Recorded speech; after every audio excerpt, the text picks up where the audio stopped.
She was born on land that never belonged to her people. Sarah Breedlove came into this world in 1867 on a Louisiana plantation, still soaked in the sweat of slavery. 2 years after the Emancipation Proclamation promised freedom, but delivered only paperwork. Her parents had been enslaved, and when freedom finally came, it came without land, without pay, without protection. America told them, "You're free." But what it meant was, you're free to starve on your own. By the time Sarah was 7, she was an orphan working in cotton fields, her small hands cutting through thorns and dirt for pennies that went straight back to the same white landowners who once owned her parents. The system never ended. It just changed uniforms. Sharecropping became the new plantation, and debt became the new chain. Every coin she earned went to pay for tools she didn't own, food she didn't choose, and a life she could never escape. As a young woman, she scrubbed floors and washed laundry for white families who wouldn't let her use the same towels she cleaned. She watched her hair fall out from lye soap, from exhaustion, from stress. It wasn't vanity, it was survival. In that world, a black woman's hair wasn't just hair, it was identity, pride, a way to say, "I exist." When her scalp began to burn and scar, something broke inside her. That pain became a kind of rebellion. At 20, she was a widow, a single mother, a laundress with no education and no promise. The American dream was a door slammed in her face. And yet, somehow, she refused to stop knocking. She began to mix oils, herbs, and perfumes at night, searching for something that might heal her scalp. She didn't have labs, or investors, or even electricity. She had faith in herself, and that was more radical than anything America had seen from a black woman at the time. When the formula worked, she called it her miracle. But it wasn't just the product, it was the power it gave her. She began selling it door to door, traveling from town to town across the South. Imagine that. A black woman in the 1900s walking up to strangers' porches, uninvited, preaching self-care in a country that still treated her as property. That wasn't business. That was war. And she was winning. The white press called her unusual. They said she was ambitious for her kind. They didn't understand what they were witnessing. The birth of a new economy. A new language of independence that didn't ask for permission. Madam C.J. Walker, that's the name she took when she reinvented herself, wasn't selling hair products. She was selling dignity in a bottle. By 1910, she owned her own factory in Indianapolis. Her workers were all black women, paid fairly, dressed elegantly, trained to stand tall in a world that wanted them invisible. She taught them business, leadership, discipline. To some, she looked like an entrepreneur. To others, a threat. Because if black women could build wealth together, what else might they build? The truth is, America never forgave her for that. Banks refused her loans. Newspapers mocked her success. Politicians called her dangerous. But she understood the real danger, that a generation of black women might see her and realize the system was never built for them, and build their own instead. Success in America has always been treated as evidence of guilt when it comes from the wrong hands. The higher she climbed, the louder the whispers became. They said she must have stolen, cheated, manipulated her way up. Because how else could a black woman, born on a plantation, raised in poverty, build an empire in a country that was designed to keep her begging at the back door? They didn't see her genius. They saw a violation of order. Every dollar she earned was an act of defiance. By the time the Walker Manufacturing Company reached its peak, her products were being sold in every major city in America. Trains carried her boxes across state lines, through towns that still hung coloreds-only signs on every wall. She didn't just survive those towns, she profited in spite of them. And for that, she became a target. White businessmen launched copycat brands, stealing her formulas and undercutting her prices. Banks refused to open accounts for her employees. City officials denied permits for her warehouses. But she kept going, building her own distribution networks, one black sales agent at a time. Her Walker agents became a movement. Thousands of women who had been maids, cooks, and laundresses now wore tailored uniforms, carried ledgers, and earned their own income. They spoke of her like a prophet, because she had given them what the system never would: ownership. In a nation where laws still restricted where a black woman could live, walk, or vote, Madam C.J. Walker gave them power that could not be legislated away. But that kind of power draws fire. The white press started calling her a menace of race pride. Local politicians claimed she was stirring rebellion. Even some within her own community accused her of becoming too rich, too visible, too proud. They didn't understand that visibility was her weapon. She knew that if America refused to see black success, she would make it impossible to look away. She hosted conventions where hundreds of black women filled hotel ballrooms, hotels that only days before refused to serve them. She paid in cash, smiled for the photographers, and forced the world to record it. Every photograph of her standing beneath chandeliers was a middle finger to the myth of inferiority. Behind the confidence, though, there was exhaustion. She was constantly fighting battles that white entrepreneurs never face. Lawsuits, denied insurance, fake health inspections meant to shut her down. Government contracts quietly redirected to white-owned companies selling the same ingredients. The system had learned to evolve. When it couldn't enslave, it excluded. When it couldn't chain, it erased. Madam Walker knew this, and she fought until her body gave out.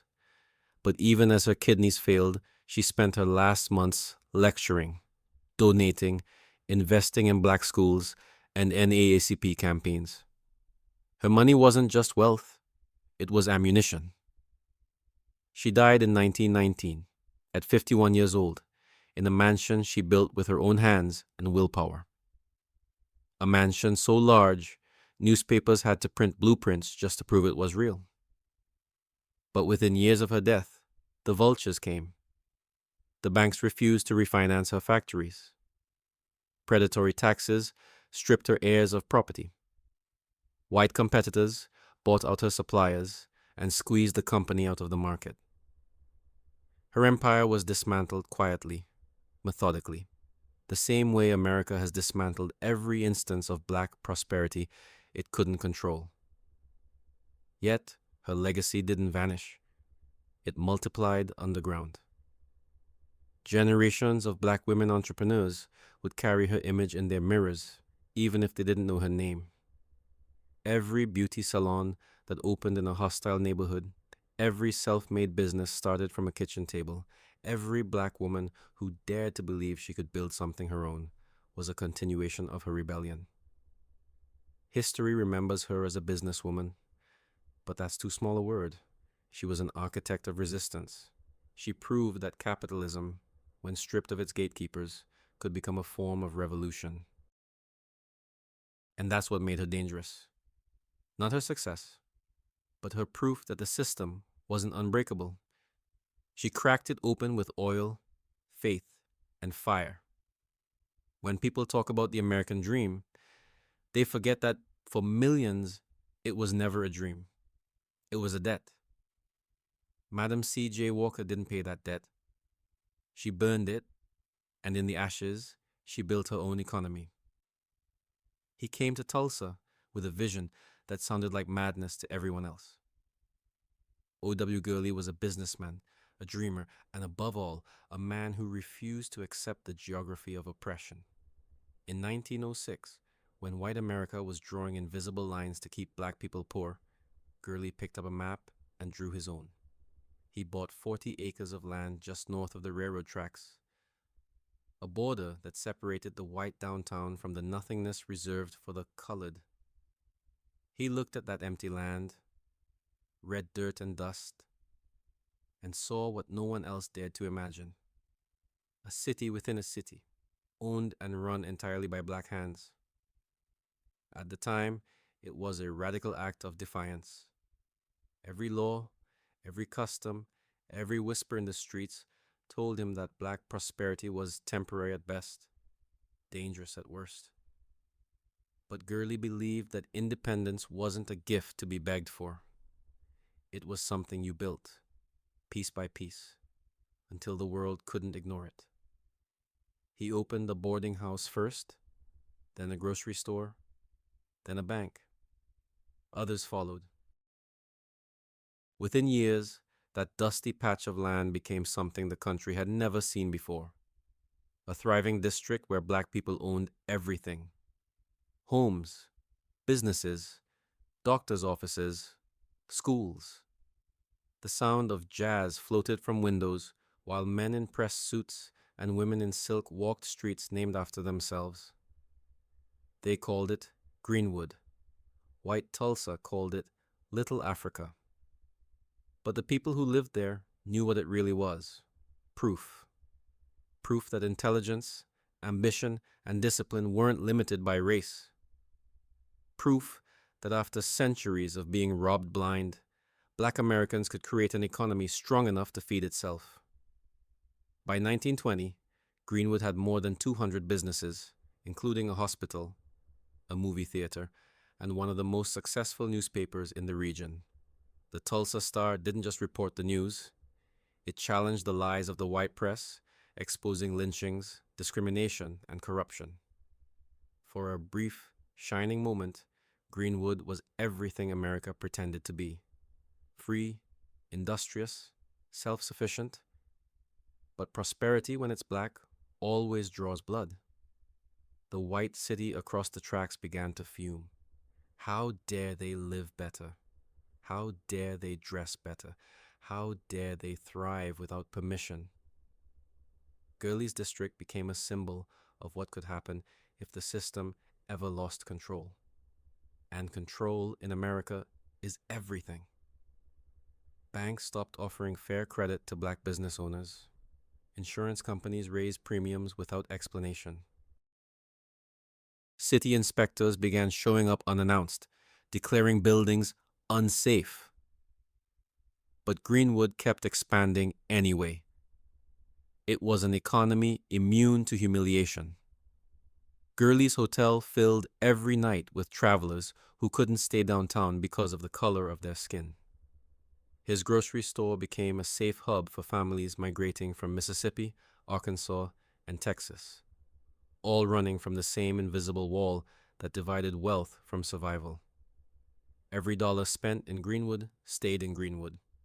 That money bounced between barbers, bakers, and bankers until it grew like a heartbeat. Gurley had built not just a business district, but a closed economic loop. The kind of independence that terrifies empires.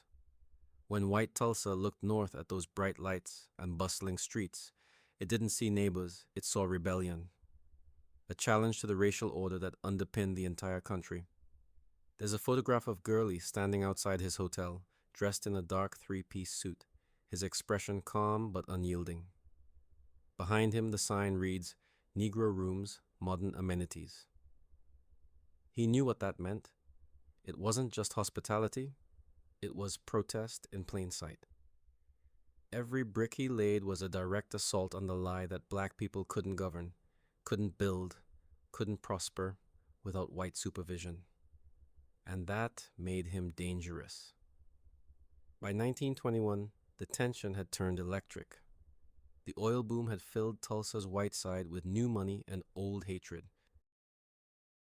Greenwood's success became the town's open wound, a reminder that the old system of control was cracking.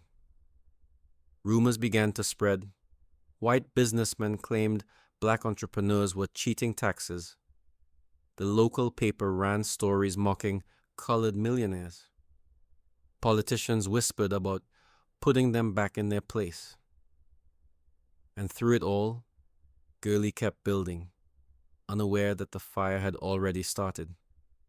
Not in the streets, but in the hearts of those who couldn't stand to see a black man free. That was the sin of O.W. Gurley. He proved that the system's excuses were lies. He didn't ask for charity. He didn't wait for integration. He created prosperity on stolen land, using the very tools meant to exclude him. And that was something America could never forgive. The morning of May 31st, 1921, began like any other in Greenwood. Children ran down streets lined with oak trees, their laughter echoing off brick facades. Shopkeepers opened doors, polished counters, counted inventory, and dreamed quietly of a future that was theirs. For a moment, it felt like the world outside might finally leave them alone. But the world had other plans. It started with a rumor, a lie about a black man assaulting a white woman. The details didn't matter. Truth never mattered. What mattered was the story could be told in a way that justified what was coming. By noon, white mobs began to assemble, armed with rifles, gasoline, and a centuries-old entitlement that told them they had the right to destroy what they could not control. Greenwood wasn't just a neighborhood to them, it was proof that black people could prosper, could own, could govern themselves. And that was a crime in their eyes. Gurley's hotel was the first target. Flames leapt from windows as men shouted orders. Bank vaults, grocery stores, barber shops, theaters, everything Gurley and his neighbors had built with sweat, blood, and hope was engulfed in fire. Planes flew overhead, dropping firebombs. Smoke choked the streets. Families ran for their lives, clutching children, papers, whatever possessions could be carried. The air smelled of burning dreams, of ash and oil, of a system finally exacting its calculated revenge. The National Guard arrived, but not to protect Greenwood. They set up checkpoints, allowed white mobs free rein, and arrested black residents who tried to save their homes. Insurance claims were denied. Banks called in loans that were impossible to pay. The system had trained itself over decades to respond this way, not with justice, but with compliance to white rage. Within 24 hours, 200 businesses had been destroyed, more than 1,000 homes reduced to rubble. Money, wealth, and generational security, all wiped out. Gurley himself watched from the ruins of his hotel. The man who had dared to dream, to build, to challenge the boundaries of a racist economy was powerless in the face of calculated violence. The city's elite did not burn Greenwood because they feared it. They burned it because it was too alive, too independent, too black. And when the fires died down, what remained was not just charred wood and twisted metal, but the unmistakable imprint of America's intention to erase evidence that black people could thrive without permission. Yet, even in destruction, Greenwood spoke. Survivors carried whatever they could, rebuilt homes in other states, started new businesses in borrowed spaces, and whispered stories of the prosperity that once existed. Gurley's vision, though obliterated physically, became a blueprint for resistance. Every black entrepreneur who remembered Greenwood knew the cost of ambition, the fragility of success, and the persistence of hope. O.W. Gurley did not live to see Greenwood rise again. He was murdered during the massacre, shot while trying to defend his property. And yet, even in death, he left a challenge for every generation: to build, to own, to resist systematically. America would deny them loans, tax them unfairly, and steal their futures at every turn. But Gurley's legacy insisted on one thing: prosperity was possible, even in a country designed to prevent it. The systemic erasure didn't stop in 1921. Newspapers minimized the massacre, calling it a race riot and blaming the victims. White developers bought destroyed plots cheaply, turning Greenwood into what the government and the courts wanted: an empty space, a lesson, a reminder that black wealth would be temporary unless it was protected by force. The economy had been weaponized against them. Every dollar Greenwood had generated, every property deed, every business plan, the very possibility of economic independence, was stolen, intentionally and methodically. But history, as Gurley knew, cannot fully be erased. Oral stories, hidden ledgers, letters, and memories passed down quietly became the roots for the next generation. Tulsa's black entrepreneurs, decades later, would reconstruct not just streets, but the idea that black communities could govern themselves. The wealth stolen in 1921 was not just dollars and buildings. It was a future stolen from every descendant. And yet, O.W. Gurley's vision endures as proof. Even when the system strikes with fire, greed, and law, the dream of self-determination cannot be fully destroyed. Arthur George was a man born into quiet invisibility, the kind of invisibility that America insists upon for black talent. He grew up in Chicago in the 1930s, in a neighborhood where factories loomed like iron tombstones and opportunity seemed measured by how little trouble you caused. George had hands made for work and a mind built for invention, but the world he entered was already rigged. The rules were written in such a way that no matter how brilliant a black man might be, the credit, the contracts, and the profits would ultimately be claimed by someone else. He started small. A pair of sneakers, a better way to lace them, a sole designed for durability that no white shoemaker thought worth their time. George believed in design, in quality, in the intelligence of his own creations. Yet every step he took was shadowed by the predatory structures of American capitalism. Banks wouldn't lend him money to expand. Factories refused to contract with a black entrepreneur.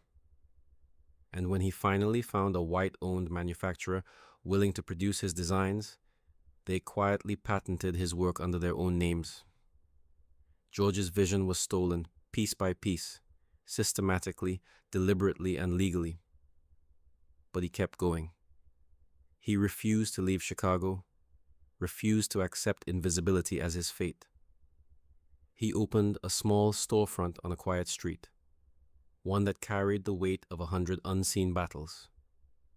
He trained apprentices, young men and women with hands like his own, promising them something the system could never deliver on its own: ownership, pride, and the chance to create without permission. The store became a sanctuary, a laboratory, and a classroom, all in one. People came from blocks away to buy his shoes, to see what it looked like when a black man built something that was his own. Yet, the attacks came quietly, legally, and relentlessly. Competitors filed injunctions, claiming the designs as their own. Creditors called in loans with no justification. Distributors backed out at the last minute, frightened by the slightest rumor of litigation. George's products were consistently copied, rebranded, and sold at higher prices by those who had the money and the connections to claim the intellectual property. He learned early that talent was never enough. In a country like America, skill without protection was a liability. Every victory he carved for himself was met with systemic resistance, and still, George persevered. He became known as a man who could make a shoe not just for walking, but for defiance. Each design carried a subtle statement: that black ingenuity was real, that it could endure, and that it deserved to be recognized. Children in his neighborhood watched him work and learned that creation was a form of rebellion. Even when white competitors tried to suppress his work, the fact that George continued to produce, continued to teach, continued to resist, became its own kind of protest. By the 1960s, his innovations were everywhere, but his name rarely appeared. Catalogs carried his designs under the names of white-owned corporations. Stores displayed his work without crediting him. Yet George's influence was undeniable. Athletes, musicians, and ordinary Americans unknowingly walked in his vision, built on ideas he had conceived years before. And he knew, even then, that his struggle wasn't just personal. It was emblematic of a system that deliberately extracted black labor and genius, giving the rewards to others while keeping the original creators invisible. George refused to be defeated. He began writing letters, filing patents, demanding recognition, but the bureaucracy was slow, indifferent, and often actively hostile. His efforts to claim what was rightfully his were stymied at every turn by laws and regulations designed to protect white privilege. The message was clear. No matter how much a black man worked, the fruits of his labor would always be at risk of theft, appropriation, and erasure. And yet, for Arthur George, this wasn't enough to break him. He continued designing, teaching, and innovating, leaving a trail of unseen influence that shaped the sneaker industry, fashion, and urban culture. The system tried to erase his contributions, but it could not erase his impact.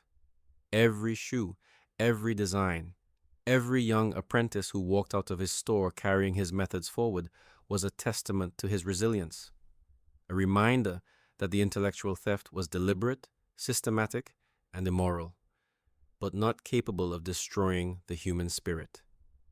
By the time the 1970s arrived, Arthur George's influence was everywhere, though his name remained hidden. Sneakers carrying his patented designs were on the feet of athletes who would become icons, sold in stores owned by corporations that had quietly taken credit. Every step was a silent testament to his genius, yet the system had ensured that the story belonged to someone else. George understood the pattern by now. Black innovation was never allowed to exist in full light without being appropriated, monetized, and rebranded for others to claim. The theft was methodical, deliberate, and sanctioned by the very institutions that claimed to uphold fairness. George's small workshop, once a beacon of independence, had become a battlefield.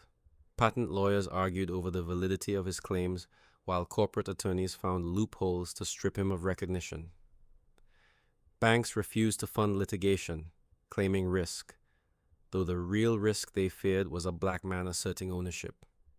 Every lawsuit drained his resources, every victory was Pyrrhic. And yet he kept fighting, driven by more than profit, driven by the principle that the world needed to see what he had built, even if it took decades. Despite the obstacles, he trained a new generation of innovators, teaching them not just craftsmanship, but vigilance. The system will try to take your work, he would tell them. It's designed to protect it, fight for it, and never stop building anyway. His apprentices became carriers of knowledge, spreading his techniques and methods across the country. They learned that survival wasn't just about money. It was about legacy and ensuring that future creators could build on what he had fought to establish. The irony of George's story was cruel. His innovations generated wealth that he would never fully claim. Yet that very wealth changed American culture in ways few recognized. Athletic endorsements, urban fashion, even mainstream sneaker culture were all shaped by a black man whose contributions were deliberately obscured. It was not a matter of negligence. It was intentional. Every white-owned factory that mass-produced his designs, every corporation that rebranded his work, was a cog in a system engineered to profit from black labor while erasing black authorship. George's later years were quiet but resolute.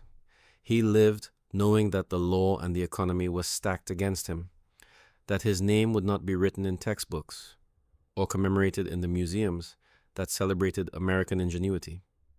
And yet, He also knew something that no system could steal. Influence cannot be entirely erased. Every shoe sold with his innovation. Every young entrepreneur inspired by his methods. Every piece of urban culture shaped by his designs carried a trace of him. It was proof that even deliberate theft could not fully annihilate genius. By the time he passed, Arthur George had left a paradoxical legacy. A world richer for his work, yet a world that pretended he had never existed. Institutions that claimed to reward innovation had failed spectacularly, their failures forming a map of systemic oppression. Black creativity, skill, and intellectual labor had been appropriated at every turn. What was stolen wasn't just profit, it was recognition, opportunity, and the right to author one's own economic destiny. And yet, George's story is not solely one of loss. It is a lesson, a warning, and a call to action. The systems designed to erase him remain active today, in patents, in corporate theft, in invisible walls that deny Black entrepreneurs access to capital and credit. But his life proves that resistance is possible, that brilliance will always find a way to shine, even when deliberately targeted by forces determined to suppress it. Every step taken in a sneaker, every innovation copied and sold, every apprentice who carried forward his knowledge is an act of rebellion. A reminder that Arthur George lived, built, and challenged the very architecture of injustice. The economy tried to cheat him, the courts tried to ignore him, the corporations tried to erase him. But in the end, the truth lingers, undeniable.